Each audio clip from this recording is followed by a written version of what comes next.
Hi guys, Dr. Mo here, and welcome back to the channel.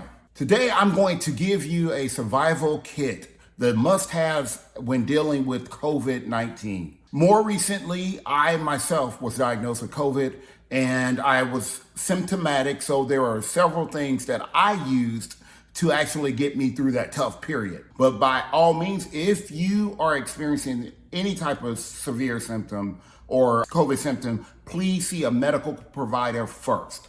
So in this survival kit, these are the things that were pertinent as it pertains to the symptoms listed by CDC. So the very first thing I would say is, in order to address your vital signs, your breathing and what have you, there are a few things that I'm going to introduce you to. If you don't have at home, then you possibly want to go out and get one of these. This is your blood pressure cuff. This right here for people just to get their vital signs. But in addition to that, for those who suffer from hypertension or hypotension, it's imperative that you have this tool at home. But for the sake of COVID, you want to make sure that you understand or that you're monitoring your blood pressure to make sure that the virus in no way has impacted your baseline. So definitely get you a blood pressure cuff if you don't have them. This right here is an electronic blood pressure cuff. I am in no way advocating that you go out and buy a particular brand of any of these things, but definitely get you a blood pressure cuff. That will be extremely helpful for you. In addition to that, you would definitely need one of these, a thermometer. You want to be able to check your temperature. That fever associated with COVID can be really high. So you want to be able to monitor your fever because you don't want to find yourself in harm's way in terms of what you may experience. So definitely, by all means, get you one of these. They're not that expensive. This one right here actually is electronic and it goes under your tongue. Make sure you know exactly what type of device you have. You may have one of the old school ones, which are more manual, that you would have to read, but get you a thermometer to make sure that you are able to assess your temperature. In addition to that, you want to get you a stopwatch so that when you are actually counting the number of times the respirations that you have. For those of you that are unfamiliar with respirations or how to count, you want to look at the rise and fall of the chest, and you want to count over a period of 1 minute. And that is how you identify your respiration. So definitely get you a stopwatch of some sort. Doesn't have to be a smartwatch, but you need something of that nature. In addition to that, guys, you want to make sure that you get you this right here is a pulsometer. We use these right here to actually assess the pulse ox, the oxygen saturation in your blood. So this right here is, again, it's electronic, but it's something that you could benefit from. It lets you know exactly when your breathing is impaired. And you want to make sure that you're able to totally assess that at all times. On average, the vast majority of people are probably on 70, they're around 97% and higher. But definitely if you're not 97% or higher, you want to make sure that you are able to assess where you are so that when you get to the ED, you can tell them exactly what's going on with you.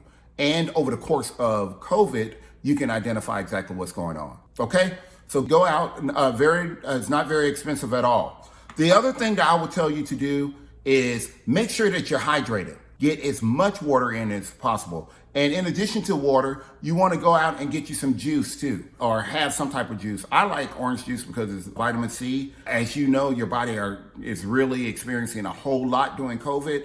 You want to be able to replenish those fluids. In addition to that, for those of you who will experience some type of diarrhea or what have you, and you want to be able to definitely get some. I use Pedialyte because it is definitely something I've used in the past. But I would encourage you to get anything. In addition to this, I use I think it was Gatorade to actually restore some of the electrolytes as well. I also made sure that I had on board an anti-diarrhea medication. This right here will help slow up the diarrhea and help you be able to hold on to some of the nutrients that you may be able to ingest. In addition to that, I noticed that I was coughing a lot. I found myself coughing a whole lot. So for all the coughing and to make sure that I was able to at some point slow the coughing down so that I could give my lungs a rest, I can give my throat a rest. I used some cough drops, and believe it or not, these cough drops, I was amazed at how well they soothed my throat during that period of time. And in addition to that, I used Dayquil. These two worked well for me. Now, they may not work as well for you, but definitely go out, make sure that you have something. There's a combination of different things that may work. This is what happened to have worked for me. In addition to that, I'm one of those people that take multivitamins every day. And during the time that I experienced COVID a few weeks ago, I ran out of multivitamins. I'd like to think that my multivitamins has superpowers. I mean, growing up as a kid, you're always taught to take your multivitamins. And now, even in the medical community, you're always told, that your body need even balance of those key essential vitamins. So if you're not taking a multivitamin, you may want to have a conversation with your provider to make sure that you're a candidate for doing so. In addition to that, though, I took this right here to help boost my immune system as well. I made sure that I took one a day in the absence of everything else, my multivitamins. For the actual fever, so there were, as I said, I had a fever and headaches. And so in order to combat that, I did have some muscle aches as well. I used a combination of medications, but for the fever, I must say that this right here, I used Tylenol. Tylenol worked well for me. It would do well for most people. I mean, we use Tylenol for fever quite often. And for the aches and pains, I did take some Aleve as well. And for me, this worked out pretty well for me. So definitely get you something to help with the fever as well as the muscle aches.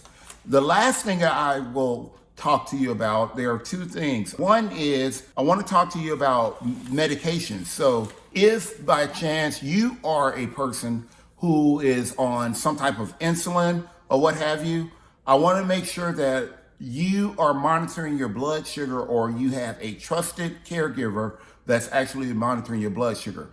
Because what you don't want to do is, if you are not actually ingesting any type of foods or nutrients, and you're still taking your insulin, there's a great likelihood that you could be in harm's way. I am in no way telling you to stop taking your insulin, but I am telling you that you should monitor your insulin. You should monitor your blood sugar to ensure that you are taking insulin as needed. Also, I would tell you that if you are a person that is diabetic, that you need to make sure that you're able to speak with your primary care provider as well.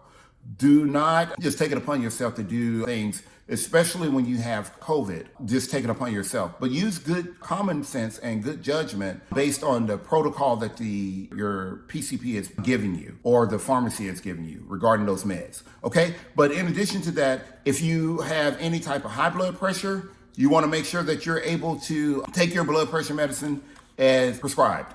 You want to make sure also that in addition to that, you're taking any type of medication as prescribed, but you want to monitor if, for instance, if you are a person that's severely asthmatic, you want to make sure that you want to know your oxygen saturation. You want to make sure that you are also, in addition to that, if you're on oxygen, you want to make sure that you're using your oxygen. In no way are you to just stop things that you normally would take because you have COVID. I highly encourage you to speak to your primary care provider as soon as possible. And if you can't get into your primary care provider and you are having severe symptoms, you want to present to the emergency department. And the last thing I will say is make sure that you're using your mask. Make sure you're using your mask to protect yourself and protect your family members. I know that there are guidance out here that says that you don't have to use the mask or not to use the mask or when to use the mask. For me, even before I caught COVID, I always used my mask, and I'll continue to do so because I personally feel that there is some protection provided when doing so. I'm Dr. Mo. I hope that this has been helpful for you. Please like, share, and subscribe, as well as comment on this video. Until next time, have a great day.